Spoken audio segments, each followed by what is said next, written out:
Hey friends, if you wish to know which app is using camera, mic and location on Windows 11, then please watch this video. I will guide you through the procedure.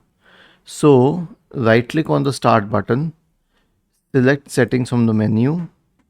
Now, go to the privacy and security tab on the list on the left hand side.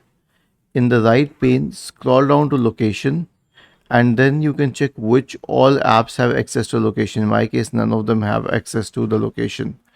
And as for camera, you can again scroll down and check which all apps have access to the camera. In my case, Firefox is the only app which has access to my camera, but WhatsApp should also have access.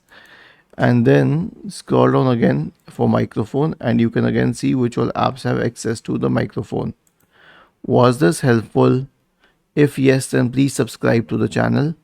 If not, then let us know in the comment section of the video on how we could help you further. Thank you for watching this video and have a nice day.